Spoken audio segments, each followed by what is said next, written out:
Today's program is going to be mainly about the attacks on the Nord Stream pipelines.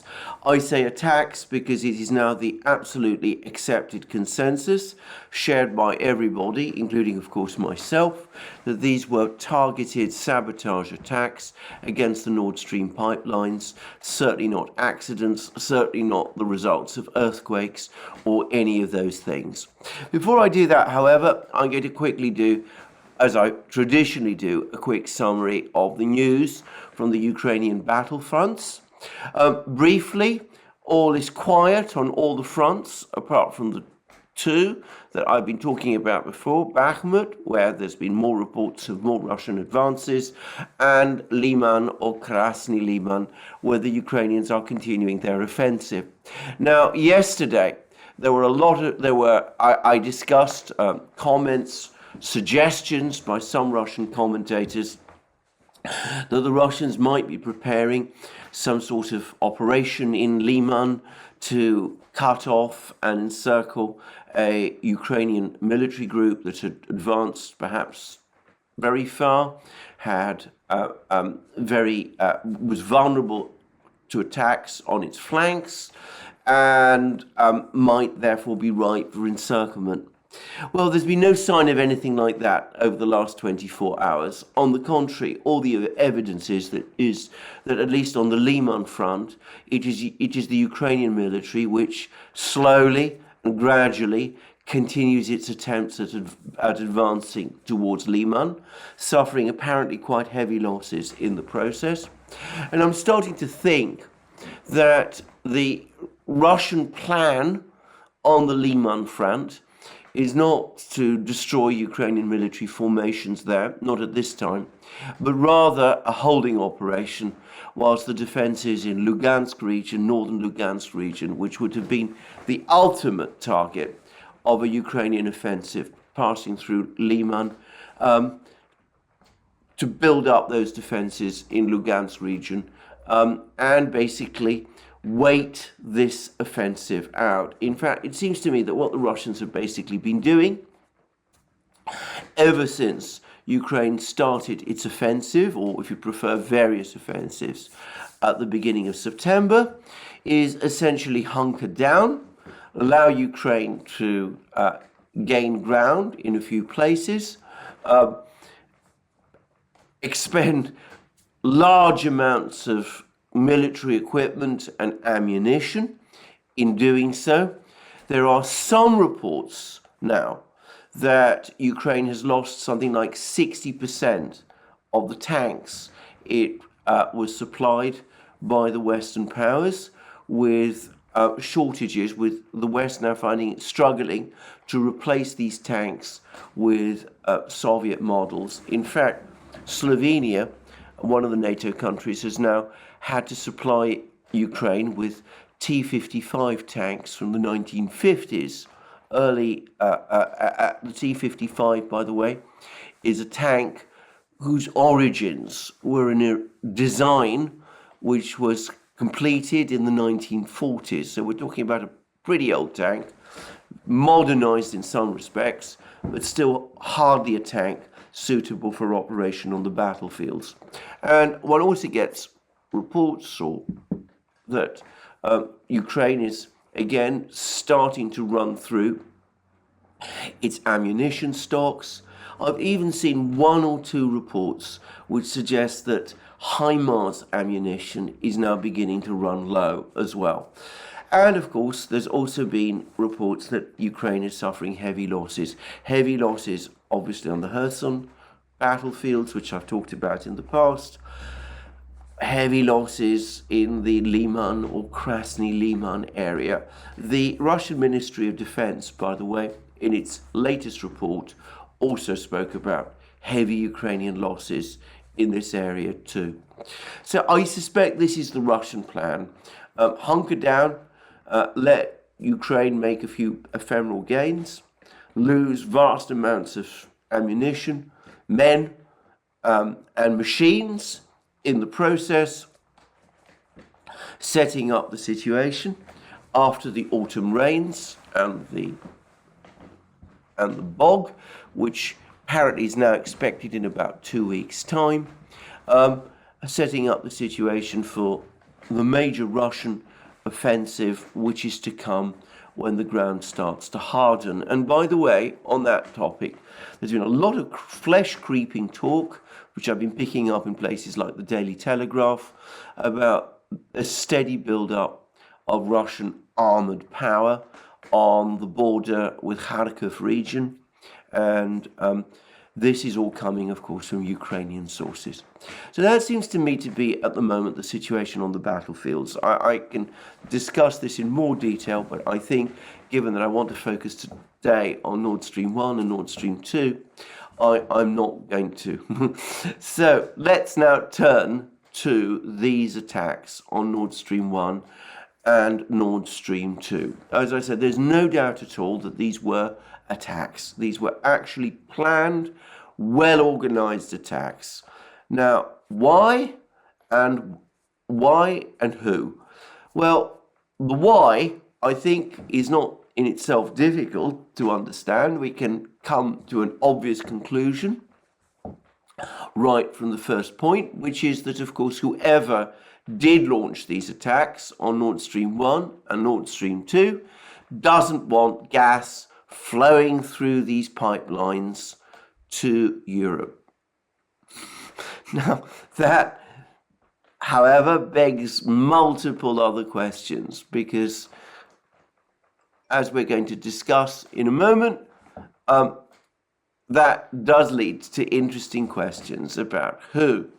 Now, I think before we proceed further, a number of things about the technical challenge of launching this kind of attack on the pipelines needs to be addressed. First of all, as I've discussed in many programs, attacks on civilian infrastructure, far from being straightforward and easy as many people think, and as some thrillers imply, is actually extremely difficult.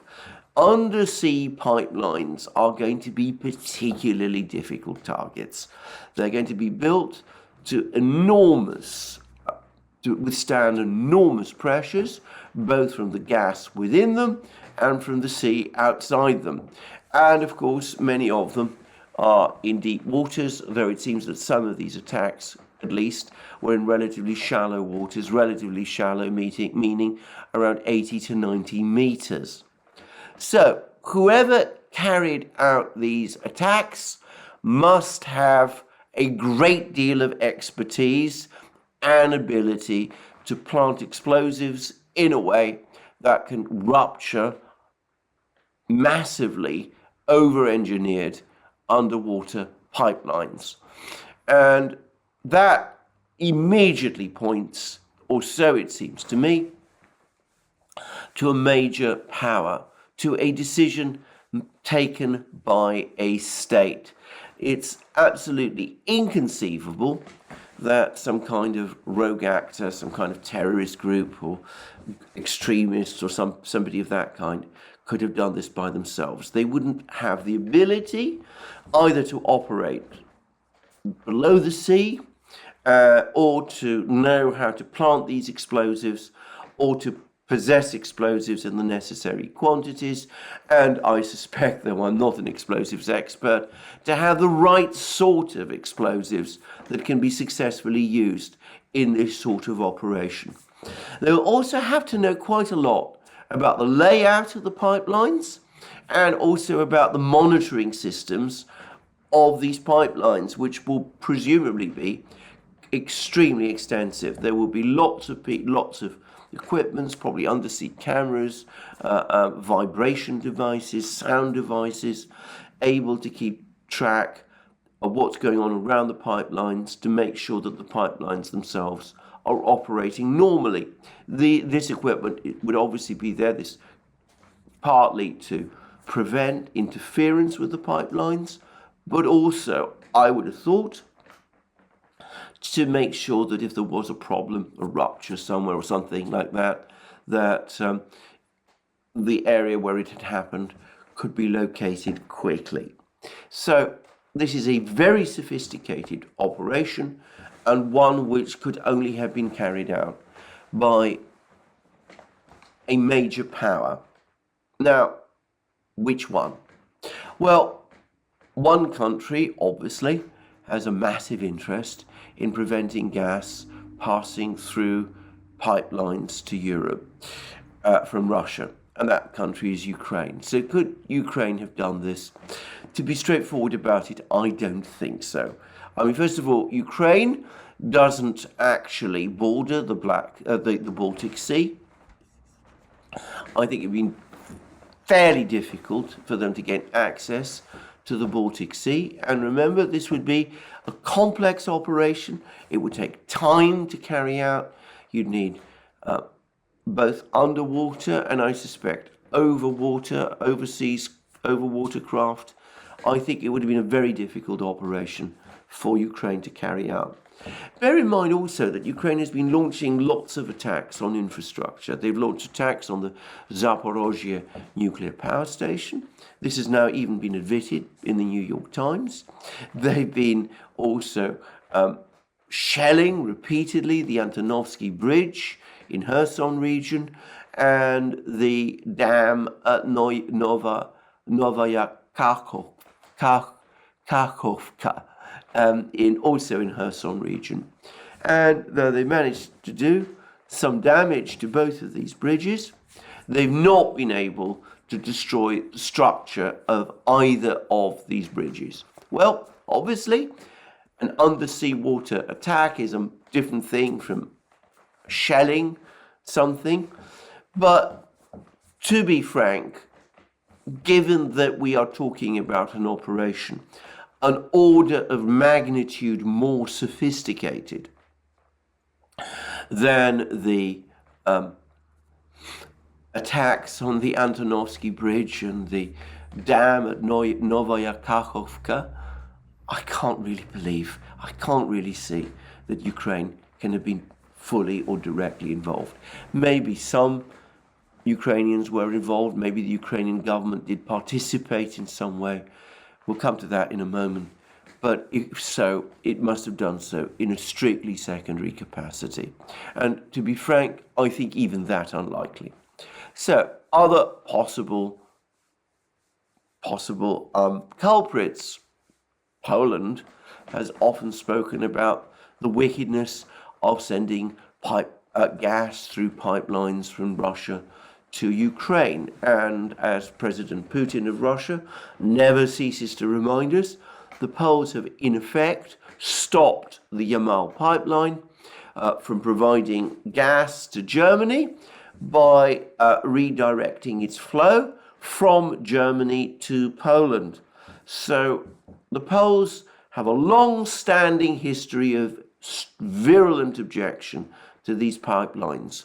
Do they have the capabilities to do this? I think the probable answer is yes.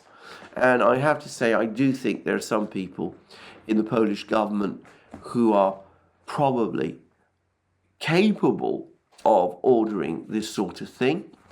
But having said that, it would still be an enormously complex operation for a country like Poland.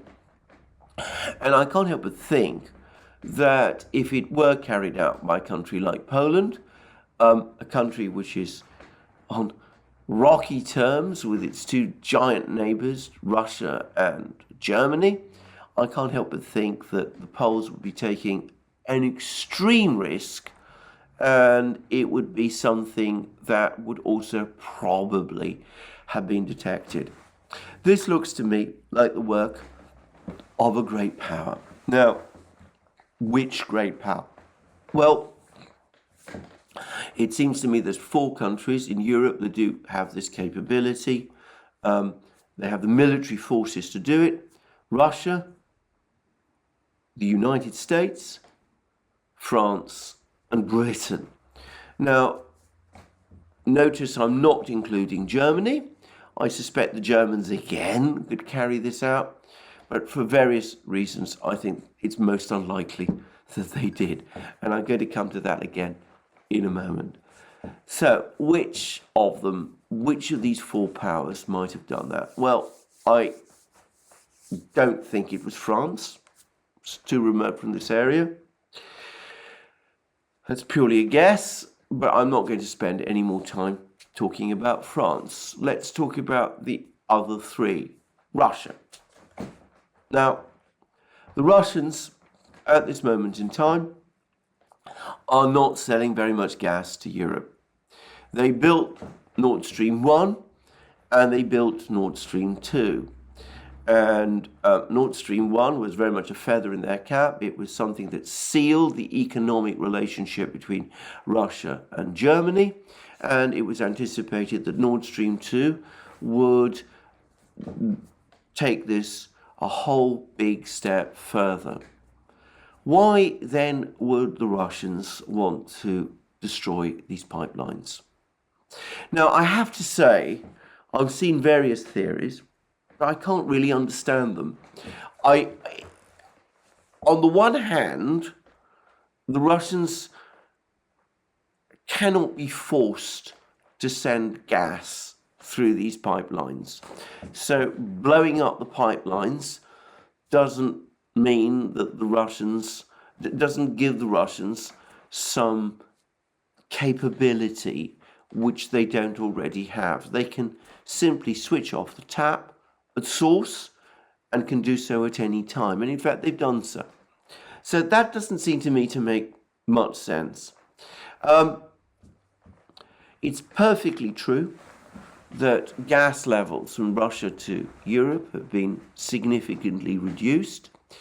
The Russians claim that this is all the product of misdeeds by the Western powers, their failure to sort out their sanctions, their inability to get the gas turbines operating for Nord Stream 1. And of course, it is indeed the case that Nord Stream 2, it was the German government that decided that they would suspend indefinitely its operation. So the Russians I think they have a reasonable argument that it's not they who are actually suspending gas flows to Europe. But I've always been a little cynical about these claims. I've always felt that Russia could, if it were minded to, probably find some ways to fix the problems with the turbines in Nord Stream 1 and continue to supply gas to Europe via Nord Stream 1. That's my own view. I know many disagree, but that's what I think the Russians could have done. Now, given that that is so, if I'm right about that, then you could just about cobble together some kind of rationale and say that maybe the Russians actually want to put the screws on the Europeans, and especially the Germans, even more by blowing up their own pipelines. But I have to say, I still find the logic of that extremely difficult, because surely if the Russians were withholding gas, they would be doing it in order to gain leverage. And that leverage would be to try to get the Germans to come to their senses and to discuss with the Russians some kind of an end to the sanctions war in order for gas to start to flow through the Nord Stream pipelines again. Blowing up the pipelines deprives the Russians of precisely that leverage. So that doesn't make any kind of sense to me, and I'm sure that this is wrong. I mean, I cannot see why the Russians would have done this thing. It seems to me so counterintuitive and so strange that I am going to discount this possibility. Now, I'm going to say that. I say that in the certain knowledge that when the investigations are concluded, in a couple of weeks' time, some people in Europe, perhaps all the governments in Europe, are going to blame the Russians. The Russians are always accused of doing strange, irrational, bizarre things that are completely counterproductive to themselves. And I'm going to make a further prediction. I think that we're going to start reading articles in the Western media which are going to tell us that the Russians are indeed irrational, illogical, slightly crazed people because they blow up pipelines, which they partially own, by the way, contrary to their own interest. So the theory that the Russians blew up these pipelines is going to be used as evidence to prove an even wilder theory that the Russians are, to say it simply, mad. But I don't think the Russians are mad. I don't think President Putin is mad. And I don't personally believe the Russians would then have blown up these pipelines. So that leaves us with two parties, Britain and the United States. Now, I think Britain does have the capabilities to carry this out. And of course, the British have a long history of carrying out sabotage attacks and James Bond type attacks, which this kind of is, extending all the way back to the Second World War. So it would be in character. But I can't imagine that the British, however overexcited they might be about these kind of things, how much they might enjoy themselves doing these sort of things, I can't believe that they would have done this without consulting first with the United States. And there's a further reason why I think it's improbable that the British did this, and that is that doing this would potentially cause serious problems between Britain and Germany at a time when the British government seems to be keen to be on good terms with the current government in Germany. So it's possible it was the British. I don't think so. So that leaves, by a process of elimination, the United States. And of course, there's been lots of people coming forward and saying that the United States did do it. I've seen lots of people make that simple statement of claim, and they've assembled a fair amount of seemingly rather impressive evidence to suggest that it was the United States.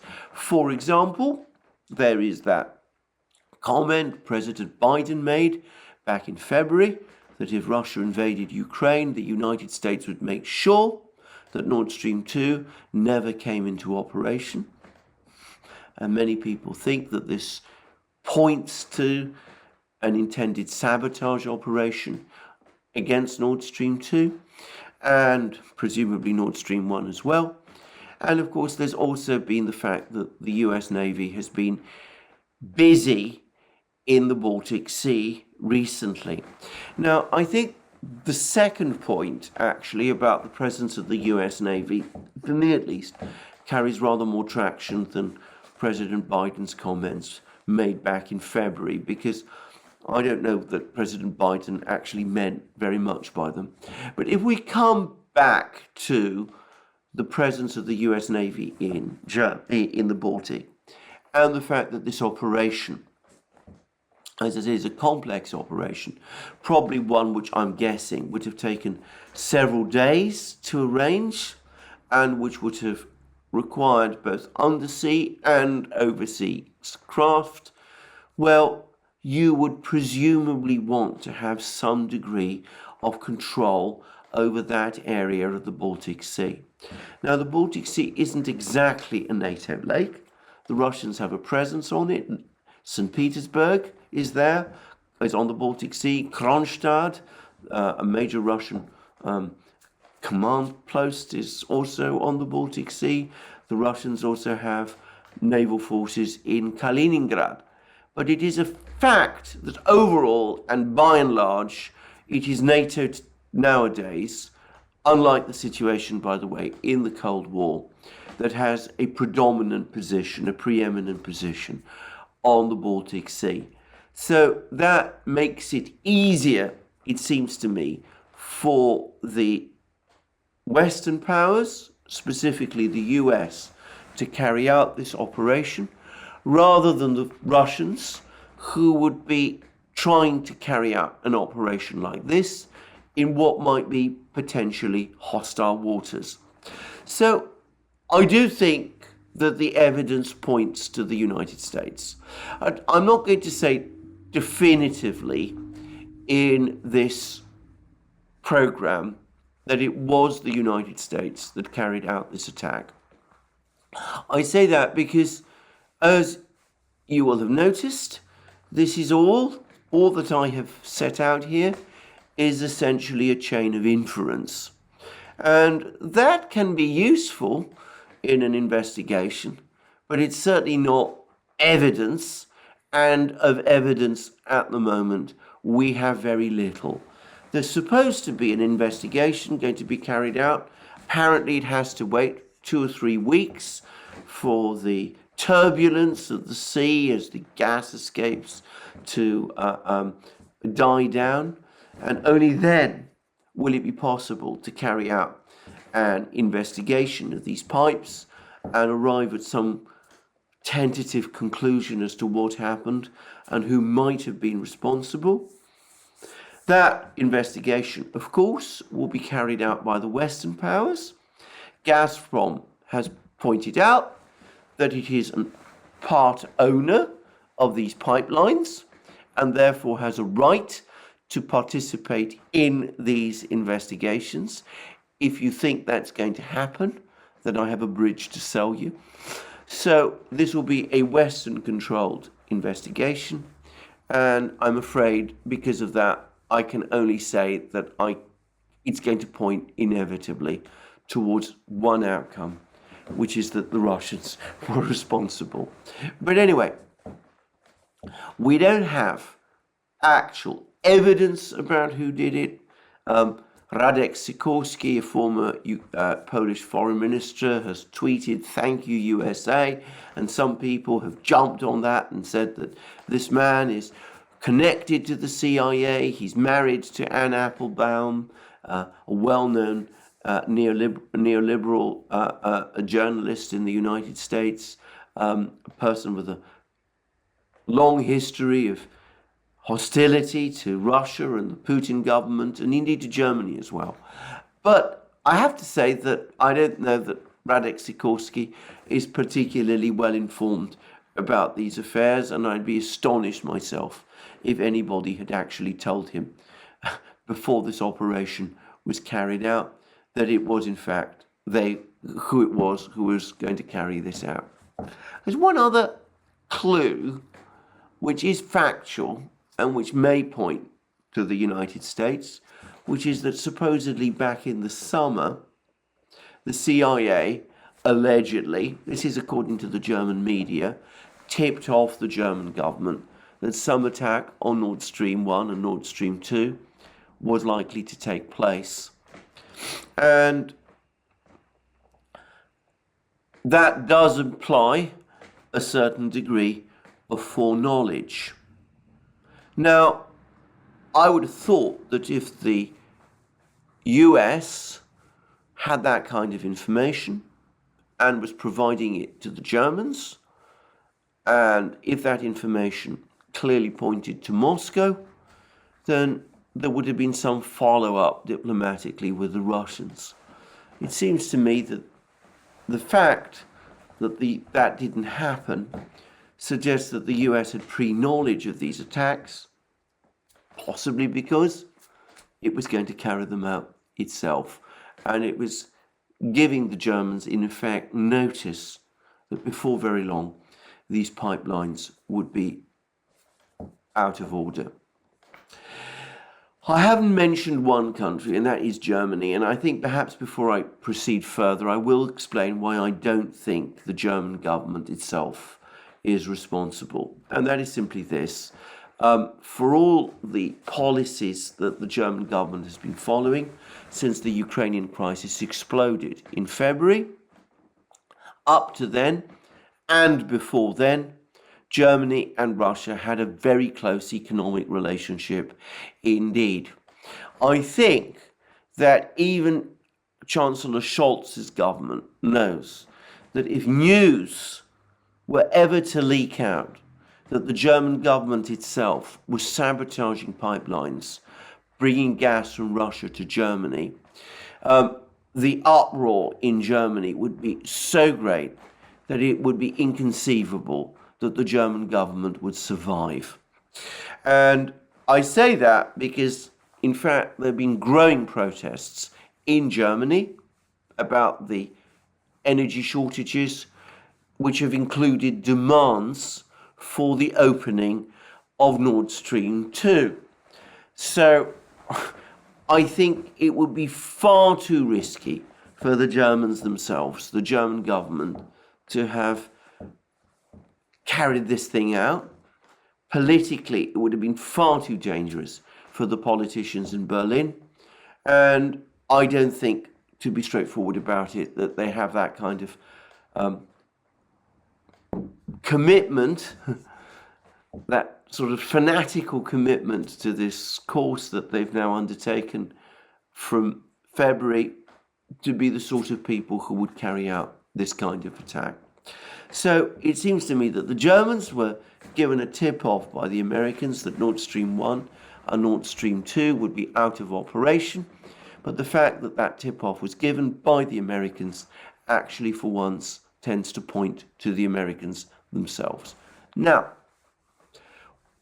why would the United States do this? And here I'm going to say something. If the United States did do this, and I still use that word if, because there's always a distinction to be made between what I've said is a chain of inference and actual evidence. If the United States did do this, then what we're talking about is an exercise in pure nihilism. On the one hand, the United States has been opposed to all connections between gas connections, deals between Russia and Germany, going all the way back to the 1980s. It's opposed every single gas pipeline project with increasing vehemence. It clearly doesn't want Germany, its key European ally, to develop the kind of economic and commercial and energy links with Russia that Germany has been developing. And this campaign in the United States against Nord Stream 2, as we all know, it reached a crescendo in the last year of the Trump administration. Donald Trump and the administration started to impose sanctions against Nord Stream 2. In 2021, the US seemed to be rowing back up against those sanctions, but clearly opposition to Nord Stream 2 never really went away. And in fact, it has intensified and grown ever greater in over the last few months. So that tells us that the US has a long history of implacable opposition to attacks, to connections between economic connections between Germany and Russia, and especially energy connections between Germany and Russia. So if you like, that gives the US a very strong motive. It may have a further motive. Now, I've been discussing in recent programs the rumors that still circulate that there's some kind of peace deal in the works between the Russians and the Europeans over Ukraine, and that this is being brokered in some fashion, some formal fashion, by the Saudis. There was even a report yesterday, which has since been denied in Moscow, that the Russian and Ukrainian military leaderships were going to meet in Riyadh to try to find some way out of this conflict. Well, I want to stress again, I don't know how real these rumors are, whether there really are negotiations or discussions of that nature actually taking place. But what I will say is this: if they are, then that would be concerning from the United States. The United States, at least the current administration in the United States, remains, so it seems to me, implacably opposed to any negotiations between Russia and Europe leading to an end of the war, which might result in Russia retaining territory in Ukraine. So I think that this has been this has been a serious concern for the United States. Now, given that as part of any peace agreement, presumably these pipelines would be reopened, allowing gas to flow at a time when Europe is becoming increasingly short of gas, one can see that spiking the pipelines might be an effective way of wrecking these negotiations if they're really underway. So you can just about see motivations. In fact, if you have a paranoid and fevered personality, as I'm afraid some people in the United States nowadays appear to do, then you can see that there is actually a compelling reason why the United States might have carried out these sabotage attacks. And at this point, one could argue, and I think it would be a compelling case actually, that the United States had both the means, the presence in the Baltic Sea, and the motive to carry out this attack, and that therefore points to the United States. Well, I understand all that logic, and and that may very well be true. What I will say is this: once upon a time, not very long ago, I would have thought that the possibility of the United States carrying out attacks of this nature, sabotage attacks, on the energy infrastructure of one of its key allies, Germany, I would have said that was completely impossible. I mean, it is a policy of total nihilism. Now, the United States, once upon a time, worked to strengthen and build up its allies. It played a big role in the 1940s and 1950s in reviving and building up the German economy. It worked very hard to build up Germany, worked very hard to build up what eventually evolved into the European Union.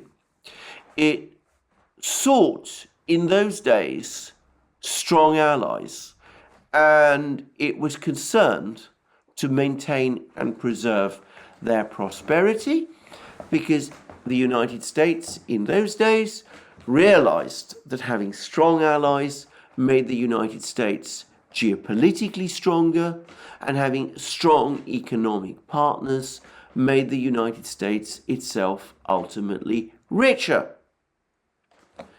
If we now have a situation where the United States is blowing up the energy infrastructure of its own allies, causing them, in effect, to deindustrialize, to go into recession, trapping them into a situation where, in effect, their economy can only go downwards. Well, then all I can say is that this is a transformation of policy which only a paranoid country or a paranoid government would carry out. Weakening your own allies, blowing up the infrastructure of your own allies, weakens, in the end, your own alliance system.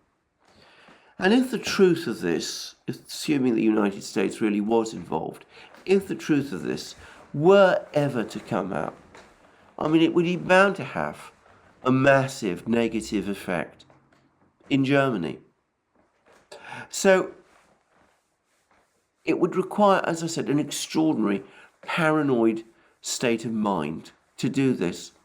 So much so, in fact, that once upon a time, I would have discounted the whole idea.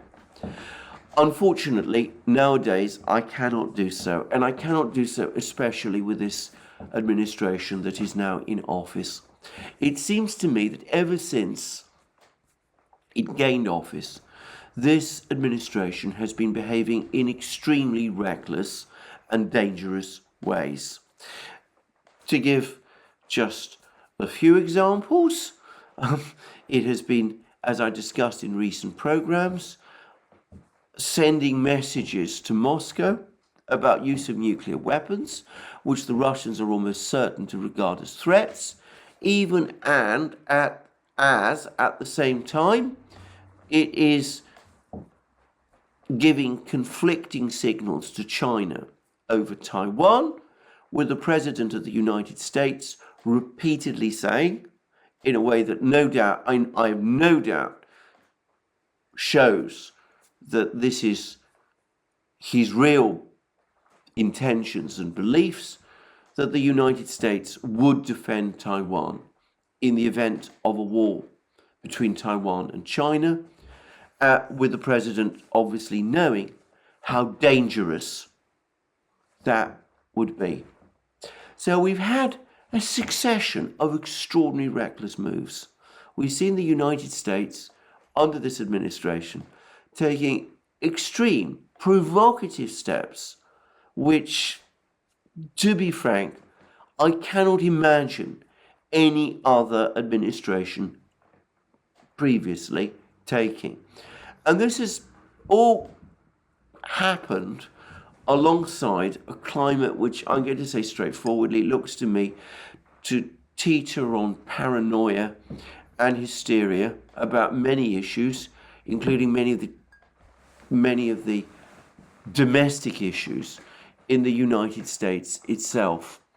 Far from a confident, strong government taking measured actions in the US interests, I almost get the sense sometimes of a government that veers between extremes of alarm and belligerence.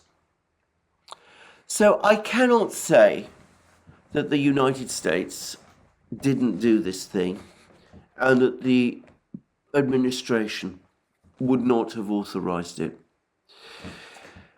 The circumstantial facts, as I said, appear to point in that direction. They're only circumstantial, but I have to say, overall, they are alarmingly consistent with what we have seen before. Now, even saying that, of course, doesn't prove that it was the United States.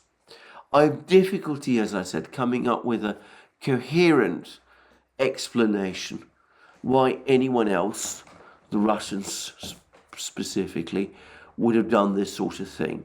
I mean, I don't understand why the Russians would blow up their own pipelines in this manner. Nobody has come up with any kind of theory that I can see that makes any sort of sense. But I will wait and see what the investigation, when it happens, does come up with. Even a flawed and skewed and very biased investigation can sometimes disclose details which can be suggestive and can point in particular directions which the investigators themselves perhaps might not wish to go. So I'm going to leave it at that at the moment. I'm going to say simply this. I can't understand why the Russians would have done this thing. I can see that the US might have had the motive and the means, but that isn't evidence. However, I also have to say that if this operation was undertaken by the United States, it would be consistent with the actions of the current administration. Perhaps others were involved, perhaps Ukraine was involved, perhaps Britain was involved, and the British, of course, as I said, do have a history of getting involved in all sorts of wild and extraordinary activities like this. But what I will say is this: if it was the United States, then a major line has been crossed. We are looking, in that case, into a world of recklessness and irresponsible and dangerous behavior from an administration which, from this point on, or so it seems to me, can only get still more dangerous. And that is an alarming and frightening thing, and it would be the most alarming and frightening thing of all that has come through out of this conflict. Anyway, on Nord Stream 1 and Nord Stream 2, I'm going to leave it at that. There's two further things I want to say. Firstly, it seems to me that after its initial teething problems, inevitable, and as I said, on an operation of this scale, Russia's mobilization process is now well underway, and the expectations are that we'll be starting to see its visible effects on the Ukrainian battlefields sometime around the end of October. So that's one thing to say. The second is that the Russians have provided us now with a more formal timeline of events following the referendums. Now, the referendums were concluded yesterday. The word is that the Kremlin is pleased with the way the referendums went. Turnout was high, and it does seem to have been generally high, at least in Donbass. Ukrainian attempts to interfere with these referendums seem to have been unsuccessful, and over the next few days and hours, we will probably see formal applications sent to Russia for the inclusion of these territories, these four regions, into Russia itself.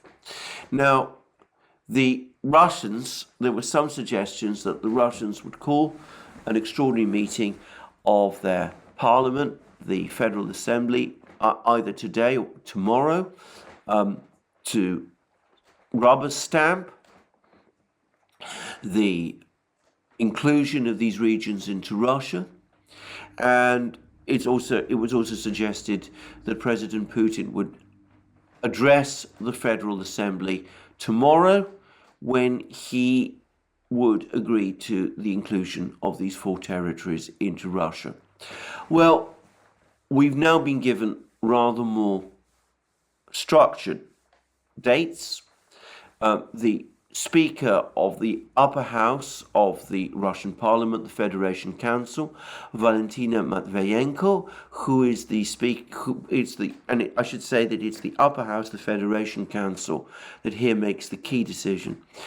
She said that the decision will probably happen, that the Federation Council is unlikely to meet before the 4th of October. And the Duma, the lower house, is likely to meet on the 3rd of October.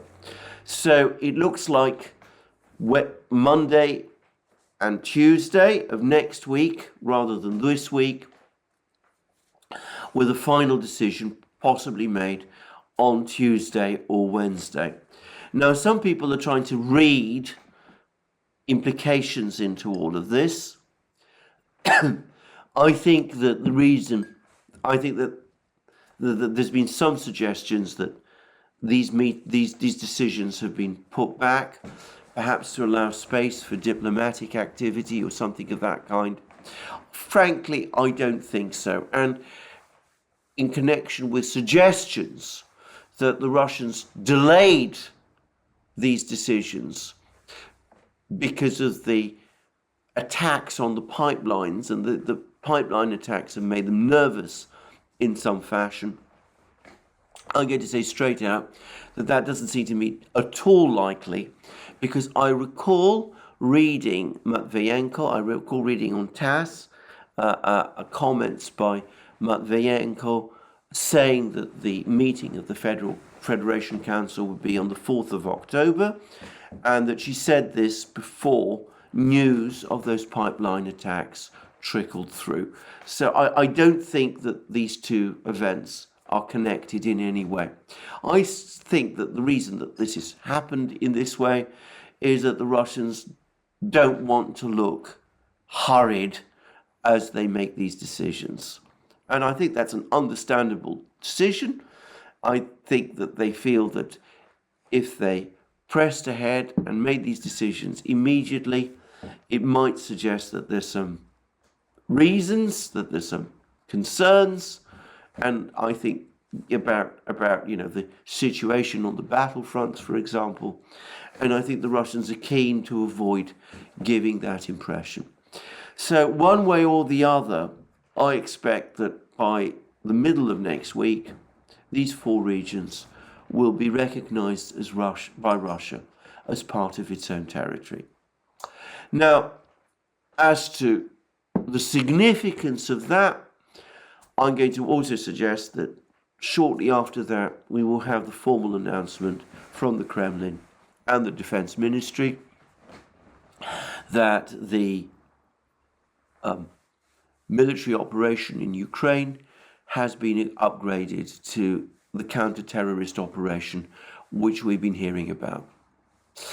Now, that's the situation in and around Ukraine. Something else very significant has happened over the last 24 hours, even though only Zero Hedge, as far as I can see, is reporting it in that way.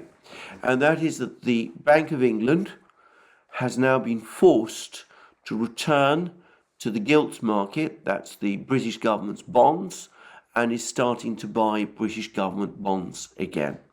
In other words, even as it is raising interest rates, the Bank of England is once again engaging in a form of quantitative easing.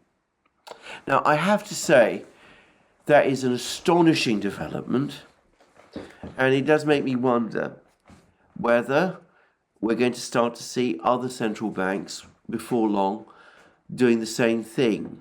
The obvious one to start would be the European Central Bank, which must be increasingly concerned about the effect of monetary tightening on the Mediterranean economies, Italy, Greece, and all the others, and which might therefore be tempted to start to resume bond buying. All I would say about that is that a situation where central banks are simultaneously raising interest rates and engaging in quantitative easing, in other words, money creation, seems to me beyond bizarre. But that is where we are. Now, another thing has happened, and this derives from an article which I haven't actually seen and read, which is in the Wall Street Journal, but which others, I've seen others reference, which is that supposedly no country has agreed, none of the big oil importers, India, China, Turkey, wherever, have agreed to the G7 price cap idea on Russian oil. And that has apparently led to a decision by the Biden administration to signal that secondary sanctions on trading in Russian oil is not something that the United States is intending. Now, if that is true, then it seems to me that that is in effect an admission that the oil price cap idea has failed. Well, I only mentioned that in passing. I'm not entirely sure that this is correct. Didn't seem to me to be that this story in the Wall Street Journal didn't seem to me particularly well sourced, but I will certainly look out for it. One way or the other, though, I suspect that that is what is going to happen. Anyway, an extraordinary 24 hours, and a time when, as I said, things starting to look very serious in globally speaking. I think that these attacks on the Nord Stream pipeline have now brought this crisis to levels that we have never before seen. We are very close, we're coming very dangerously close to a Cuban Missile Crisis moment, except, of course, that there is no JFK in the White House. And at that point, I'm going to end this program and wish you all a good day. Please remember that you can find us all on our other platforms, especially Locals and Rumble, ODYSEE and BitChute, as well as Telegram.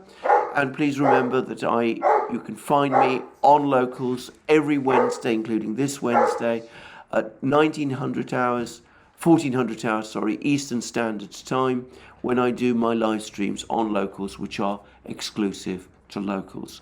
And you can also support us, if you wish, through Patreon and Subscribestar by going to our shop and finding all the great things that we have there, our magic mugs, our hats, our hoodies, our sweatshirts, our t-shirts, and all those other amazing things. And last but not least, if you've liked this video, please remember to press the like button and to check your subscription to this channel. Well, that's me on this momentous day. Have a very good day, and more from me soon.